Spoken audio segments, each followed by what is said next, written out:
नमस्कार दोस्तों, स्वागत है आप सभी का जीएसवे के ऑफिशियल यूट्यूब चैनल पे।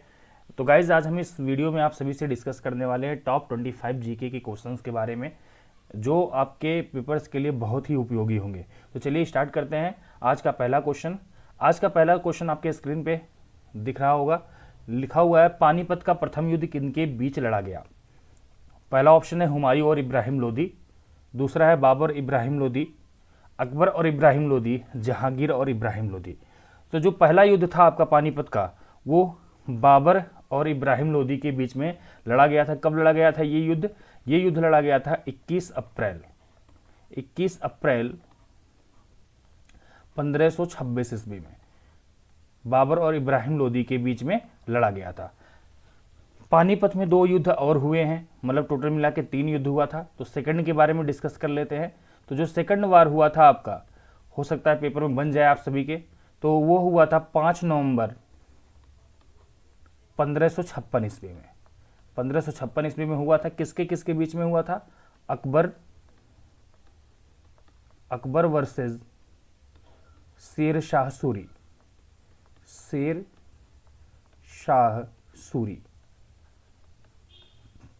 क्वेश्चन कभी कभी पूछ लेता है कि अकबर की तरफ से कौन सेनापति था, तो वो था बैरम खां। और शेर शाह सूरी की तरफ से जो सेनापति था वो था हेमू। तो कभी कभी ये भी पूछ लेता है कि पानीपत का जो दूसरा युद्ध था वह किसके बीच में लड़ा गया। ऑप्शन में बैरम खां और हेमू भी दे देता है, तो वो भी सही होगा। दोनों में से एक ही ऑप्शन देता है। थर्ड वाला जो युद्ध है वो लड़ा गया था 14 जनवरी 1761 को, और ये Maratha versus Ahmad Shah Abdali. Ahmad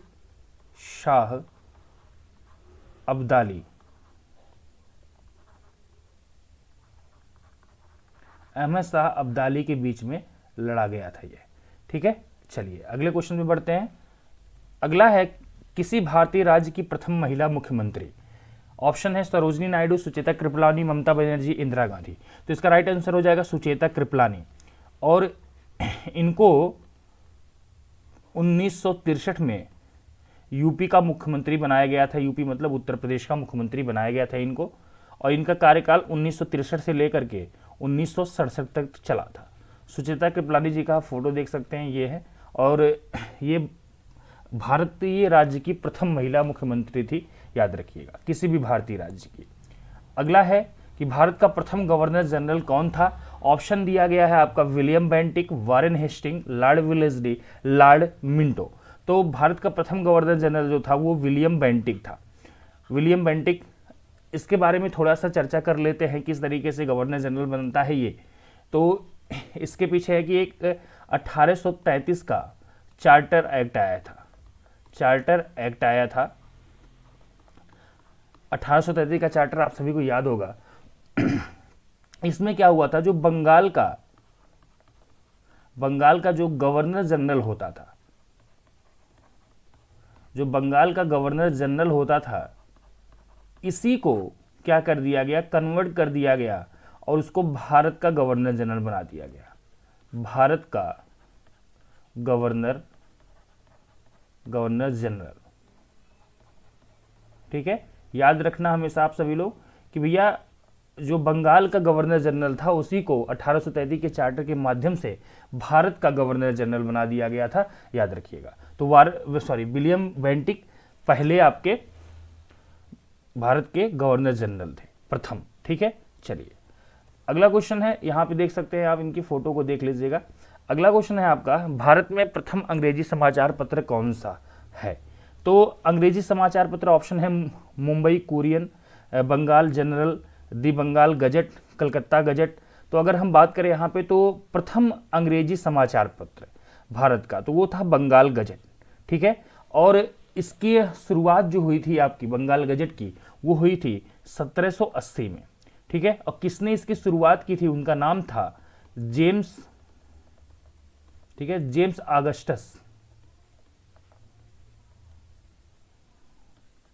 James Augustus Hickey नाम था उनका, ठीक है, याद रखिएगा क्या नाम था, जेम्स ऑगस्टस हिक्की नाम था, जिन्होंने 1780 ईस्वी में, ठीक है, 1780 ईस्वी में इस समाचार पत्र की शुरुआत की थी, ठीक है, द बंगाल गजट की। अगला क्वेश्चन है, भगवत गीता का सर्वप्रथम अंग्रेजी में अनुवाद किसने किया? तो ऑप्शन लिया है William Jones, Charles Wilkins, Mahatma Gandhi, David Hopkins. तो अगर इसका राइट आंसर हो जाएगा चार्ल्स विल्किंस, याद रखिएगा, पेपर में पूछा जाता है बार बार। अगला क्वेश्चन है, किस स्थान में गांधी जी ने प्रथम सत्याग्रह प्रारंभ किया? तो गांधी जी का प्रथम सत्याग्रह पूछा गया है, तो ऑप्शन है भारत छोड़ो आंदोलन, नमक सत्याग्रह, असहयोग आंदोलन, चंपारण सत्याग्रह। तो गांधी जी का प्रथम सत्याग्रह कभी भी आपसे पूछा जाए तो याद रखिएगा वह है आपका चंपारण सत्याग्रह, ठीक है। यह एक किसान आंदोलन था, अगर हम बात करें किया जाए इस तरीके से तो यह किसानों के लिए था, चंपारण में वहाँ पे किसानों के लिए ये काम कर किसानों के लिए उनकी मदद करने के लिए गए हुए थे। और यह आपका जो चंपारण सत्याग्रह था ये 1917 में, ठीक है, अप्रैल का महीना चल रहा था, 1917 में ये वहाँ पे गए हुए थे। किसान आंदोलन कहा जाता है इसको, याद रखिएगा, ठीक है, किसान आंदोलन। और ये पहला उनका सफल सत्याग्रह भी था, ठीक है, पहला ही उनका सफल सत्याग्रह था, याद रखिएगा। चलिए आगे बढ़ते हैं। अगला क्वेश्चन है, हिंदुस्तान रिपब्लिकन एसोसिएशन की स्थापना किसने किया? ऑप्शन है सचिंद्र नाथ सान्याल, महात्मा गांधी, सरोजिनी नायडू, दयानंद सरस्वती। तो हिंदुस्तान रिपब्लिकन एसोसिएशन, ये बहुत ही बेहतरीन क्वेश्चन है। हिंदुस्तान रिपब्लिकन एसोसिएशन में गाइस याद रखिएगा 4 लोग शामिल हैं, ठीक है, 4 लोग इसमें शामिल है। इसकी स्थापना जो हुई थी इसके ऑप्शन के हिसाब से सचिंद्र नाथ सान्याल जी हो जाएंगे इसके राइट आंसर, लेकिन इसमें 3 अन्य लोग और शामिल थे जो संस्थापक सदस्यों में ही गिने जाते हैं। इसकी स्थापना जो आपकी हुई थी वो हुई थी अक्टूबर 1924 में। कहाँ पे? कानपुर में। कानपुर कहाँ पड़ता है आपका? यूपी में पड़ता है, याद रखना। इसके 3 मेंबर और हैं, उनके नाम देख लेते हैं। एक नाम है चंद्रशेखर आजाद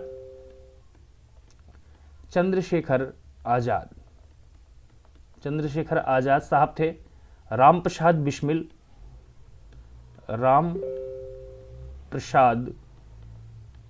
साहब, राम प्रसाद बिस्मिल, और साथ में योगेश चंद्र चटर्जी।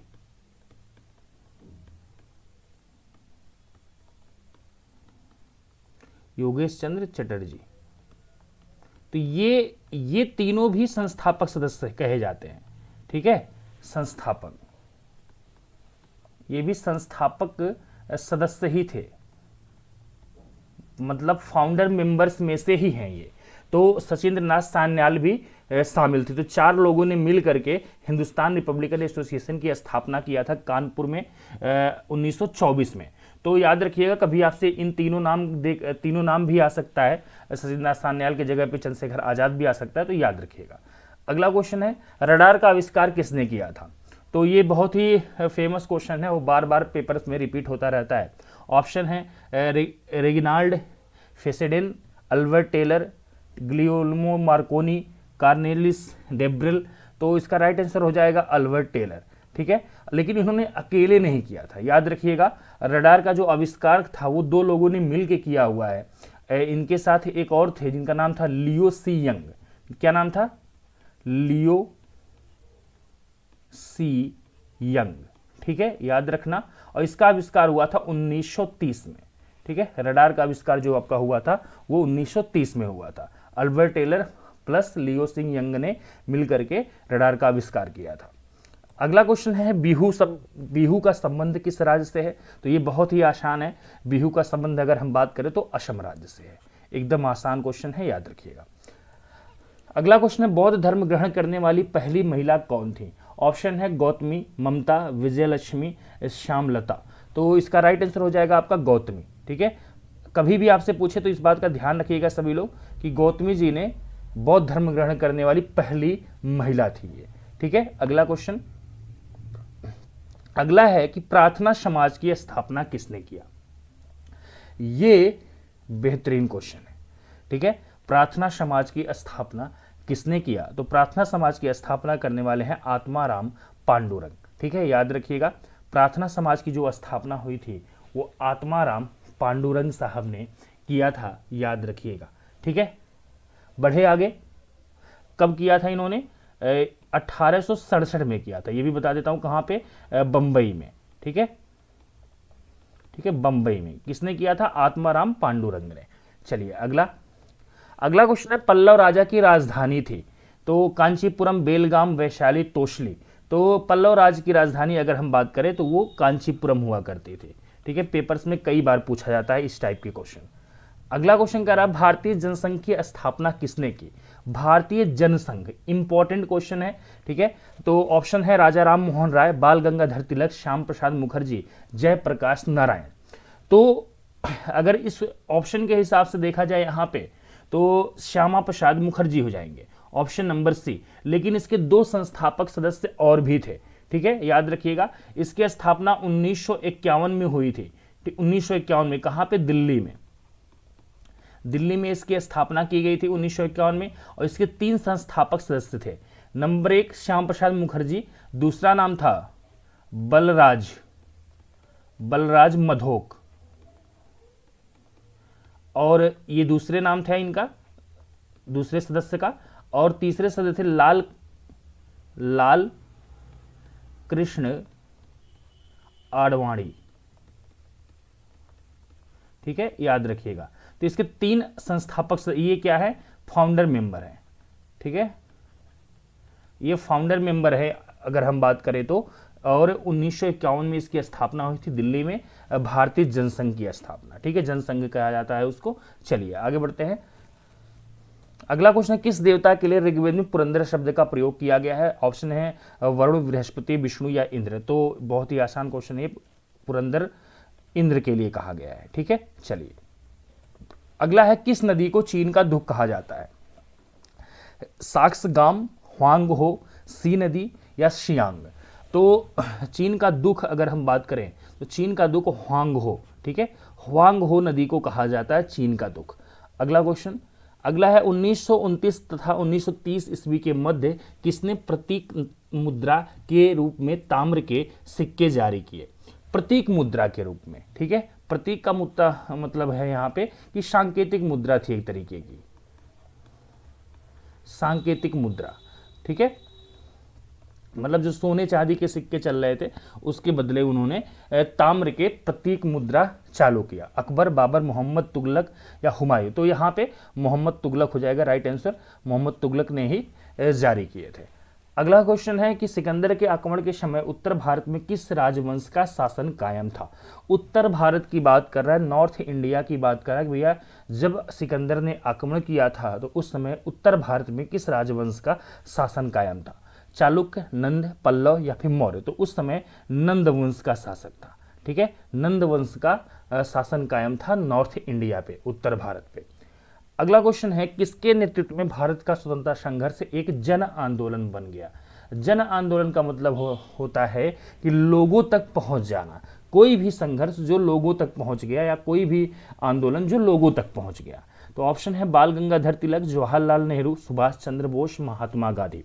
तो इसका राइट आंसर हो जाएगा आपका महात्मा गांधी। महात्मा गांधी के आने से या उनके नेतृत्व में होने से जो भारत का स्वतंत्रता संघर्ष था वो आपका एक जन आंदोलन में तब्दील हो गया, ठीक है, लोगों तक तो पहुंच गया, इसके कहने का मतलब यह है। ऑप्शन नंबर क्या हो जाएगा? डी। अगला क्वेश्चन है, संविधान संशोधन द्वारा निजी संपत्ति के अधिकार को मूलभूत अधिकारों की सूची में से निकाला गया।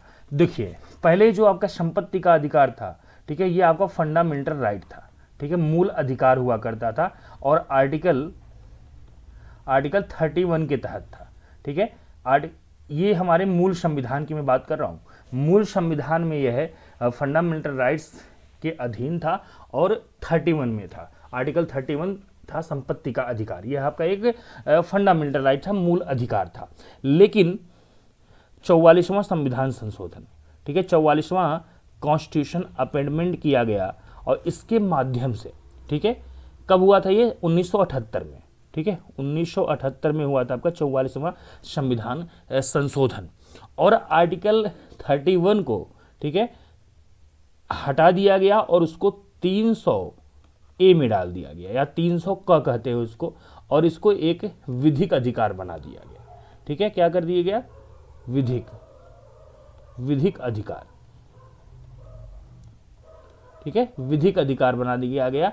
अब ये आपका कोई फंडामेंटल राइट नहीं है। ठीक है, याद रखिएगा कि 44वां संविधान संशोधन के माध्यम से किया गया था। तो यहाँ पे ऑप्शन आपका राइट आंसर 44वां संविधान संशोधन हो जाएगा, जो 1978 में हुआ था। अगला क्वेश्चन कह रहा है योग दर्शन के संस्थापक कौन थे? कपिल, गौतम, पतंजलि या जैमिनी? तो योग दर्शन के जो संस्थापक हैं वो पतंजलि हैं। ठीक है, ऑप्शन नंबर सी हो जाएगा। लेकिन हम देख लेते हैं, भारत में टोटल 6 दर्शनों की बात होती है। ठीक है, 6 दर्शन हैं पूरे। तो 6 दर्शन को देख लेते हैं, पेपर्स में पूछे जाते हैं बार बार। तो पहला आता है आपका न्याय दर्शन। ठीक है, न्याय दर्शन आता है, जिसके प्रवर्तक थे आपके गौतम साहब, गौतम। ठीक है, फिर आपका वैशेषिक आता है, वैशेषिक। ठीक है, वैशेषिक आता है आपका, इसके थे कणाद। और फिर आपका आता है सांख्य दर्शन, बहुत फेमस है, कई बार पेपर में पूछा जाता है सांख्य की भी। तो इसके हो जाएंगे कपिल। ठीक है, सांख्य के कपिल हो जाते हैं आपके। और फिर योग का तो आपका यहाँ पे दिया ही है, तो ये लिख देता हूँ ऐसे। योग दर्शन आपका आ जाता है, योग दर्शन के आपके पतंजलि हो जाते हैं। ठीक है, पतंजलि साहब योग दर्शन के हो जाते हैं। फिर मीमांसा आ जाता है, मीमांसा। तो मीमांसा दर्शन जो आपका है, इसके जैमिनी। ठीक है, जैमिनी साहब हो जाते हैं। और फिर आपका वेदांत। ठीक है, वेदांत, वेदांत दर्शन आपका आ जाता है, जो व्यास साहब हो जाएंगे। ठीक है, व्यास। ये इंपॉर्टेंट है, याद रखना। ये 6 के 6 यही आपके 6 दर्शन है टोटल अगर हम बात करें तो। ठीक है, टोटल आपके 6 दर्शन है। ये आपका वेदांत दर्शन है, ये द है। ठीक है, वेदांत दर्शन आपका है। तो ये 6 के 6 आपको मैंने बता दिए। अगला क्वेश्चन है, चौसा की लड़ाई में शेर शाह ने किसको हराया था? तो इब्राहिम लोदी, बाबर, हुमायूं या जहांगीर? तो चौसा का युद्ध जो आपका है, ये बहुत फेमस युद्ध है, आप सभी को पता है। ये किसके बीच में हुआ था? चौसा का युद्ध जो हुआ था वो हुमायूं, ठीक है, हुमायूं वर्सेज शेर शाह सूरी। ठीक है, शेर शाह सूरी। ठीक है, याद रखिएगा। तो इसमें इसका राइट आंसर हुमायूं हो जाएगा। यह युद्ध आपका हुआ था 30 जून 1539 ईस्वी में। ठीक है, याद रखना 1539 ईस्वी में आपका यह युद्ध हुआ था। ठीक है, चलिए अगला क्वेश्चन। अगला है आर्य समाज के संस्थापक कौन थे? ऑप्शन है जवाहरलाल नेहरू, दयानंद सरस्वती, सचिंद्रनाथ सान्याल या आत्माराम पांडुरंग। आर्य समाज पूछा है, बेहतरीन क्वेश्चन है। ठीक है, तो क्या हो जाएगा? दयानंद सरस्वती। ठीक है, इसका राइट आंसर है दयानंद सरस्वती साहब ने ही आर्य समाज की स्थापना की थी 10 अप्रैल अगर हम बात करें 1875 को। ठीक है, 1875 में 10 अप्रैल 1875 में आर्य समाज की स्थापना इन्होंने किया था। अगला क्वेश्चन है, विश्व का सबसे गहरा महासागर कौन सा है? प्रशांत महासागर, अटलांटिक महासागर, हिंद महासागर, आर्कटिक महासागर। तो सबसे गहरा कभी भी आपसे पूछे तो प्रशांत महासागर है। सबसे गहरा महासागर आपका प्रशांत महासागर हो जाता है। नेक्स्ट क्वेश्चन है, भारतीय राजनीति में कार्यपालिका किसके अधीन है? ऑप्शन है राज्यसभा, न्यायपालिका, विधायिका, मंत्रिमंडल। तो कार्यपालिका किसके अधीन है? तो वो विधायिका के। ठीक है, कार्यपालिका विधायिका के अधीन है। नेक्स्ट और आखिरी क्वेश्चन है CRB। ठीक है, CRB का अर्थ मतलब इसका फुल फॉर्म पूछा है। ऑप्शन है controller reservation board, controller recruitment board, controller registration board, controller research board. तो इसका राइट आंसर हो जाएगा कंट्रोलर रिक्रूटमेंट बोर्ड। तो ये आपके 25 क्वेश्चन आपके कंप्लीट हुए। नेक्स्ट आप सभी को वीडियो जरूर देखने को मिलेगी। फिर मैं आपको इसी तरीके के कुछ क्वेश्चन और कराने वाला हूँ, वो नेक्स्ट वीडियो में आपको अपलोड हो जाएगा। तो गाइज आज के लिए इतना ही। Thank you so much for watching this class. बस आप लोग लाइक कर दीजिएगा जरूर अगर अच्छा लगा होगा वीडियो, शेयर जरूर कर दीजिएगा। अगर चैनल पर नए आए होंगे चैनल को सब्सक्राइब कर लीजिएगा, बेल आइकन को प्रेस कर लीजिएगा, जिससे आप सभी को नोटिफिकेशन मिल पाए क्लास की। तो गाइज आज के लिए बस इतना ही। तो बाय बाय, टेक केयर।